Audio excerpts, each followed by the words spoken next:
On est parti en tournée d'évangélisation avec des caravanes. Vous savez, les groupes qui partent l'été, on voit souvent. Et puis lorsque le moment est venu, quand on quittait l'endroit où on était stationné avec les caravanes, je suis parti un petit peu à l'avance pour attendre le groupe qui passait. Et lorsque je me suis stationné sur un petit parking, un aire de repos, on s'est stationné à 2 caravanes et puis ma femme était garée derrière moi avec une voiture. Et puis moi j'avais mon fils avec moi à l'avant dans le fourgon. Et là, au moment qu'on devait quitter cette voie de stationnement, il y a une voiture qui a perdu le contrôle de son véhicule et a tapé à plus de 100 à l'heure dans la voiture qui avait ma femme à l'intérieur. Et cette voiture a été projetée contre ma caravane. Puis tout était cassé, tout était vraiment amoché. Et lorsque je suis sorti dehors, j'ai été voir ma femme à l'intérieur de cette voiture, avec le respect que je vous dois, il y avait plein de sang partout dans la voiture. Il y avait la ceinture qui elle était pendue avec la ceinture. Et là, le premier réflexe que j'ai eu, c'était de défaire tout ce qu'elle avait de serré au niveau des vêtements, tout ça, j'ai tout enlevé. J'ai défait ses lacets, j'ai tout défait, je l'ai allongé, bien j'ai mis droit pour qu'elle puisse respirer. Et là, ma femme était morte dans mes bras. Je la tenais comme ça, et puis il n'y avait plus de respiration, il n'y avait plus rien du tout. Et je regardais autour de moi, on était dans une grande ligne droite. À Fontainebleau, ça s'est passé, puis il y avait plein de bois. Puis je regardais ça, puis je disais, là, je suis perdu. J'ai dit, elle est morte dans mes bras, je vais faire comment? Et puis j'ai prié le Seigneur de tout mon cœur. Et puis on a attendu plus d'une demi-heure, comme ça, le temps que le secours arrive. Et lorsque les secours ont arrivé, ils avaient arrivé, c'est moi qui avais mis, elle avait l'avant-bras péroné, c'est moi qui ai remis en place. J'étais vraiment pris de panique. Et puis là, au bout d'une demi-heure, les pompiers, ils ont arrivé et ils ont découpé la voiture. Et lorsqu'ils ont découpé la voiture, ils ont mis 3 quarts d'heure. Ils ont découpé la voiture, ils ont sorti ma femme de la voiture. Et là, elle avait de nombreuses fractures. Elle avait un traumatisme crânien avec un saignement intérieur.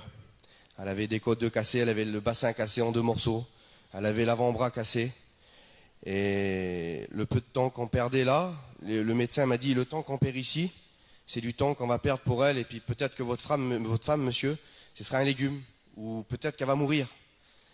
Et puis là, je vous dis franc, l'ennemi avait mis un grand doute dans ma vie. Parce que là, le temps qu'on perdait, il y avait des serviteurs qui arrivaient et puis moi, je voulais faire prier pour elle avant qu'elle puisse partir à l'hôpital. Et ça jouait sur les secondes et puis moi, je dis, je veux faire prier pour elle, on est chrétiens. Et puis les serviteurs sont arrivés, ils ont prié pour elle. Et lorsqu'on est monté dans ce véhicule, moi, je n'avais pas le droit de monter avec elle parce qu'elle était trop amochée, parce qu'il fallait qu'il fasse les premiers soins.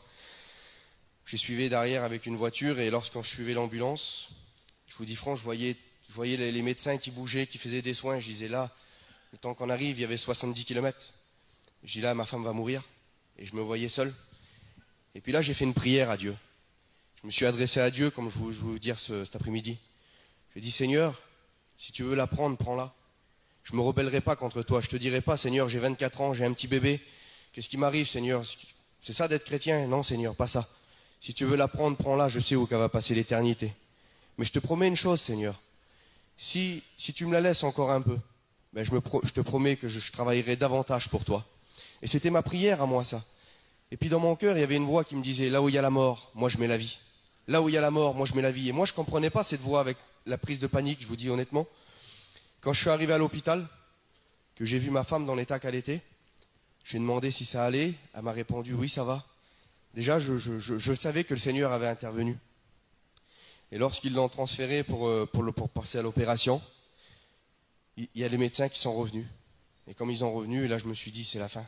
Lorsque les médecins reviennent, on sait toujours que c'est soit pour une bonne nouvelle, soit une mauvaise nouvelle. Mais là, ça faisait un laps de temps trop petit pour qu'ils m'annoncent une bonne nouvelle, je pensais ça. Et là, comme les médecins ils sont venus, ils m'ont dit, monsieur, on ne comprend pas ce qui se passe. Monsieur, qu'est-ce qu'il y a? Expliquez-moi. Ben, monsieur, sur ce papier qu'on a là, votre femme, c'est une femme qu'on ne pouvait rien faire pour elle. C'était une femme qui avait de nombreuses lésions, on ne peut rien faire. Et là, elle n'a rien du tout, monsieur. Et là, les médecins, ils sont été, je vais vous dire avec mes mots, ils sont été choqués. Et moi, je dis, monsieur, je sais qu'est-ce qui se passe. Jésus est vivant.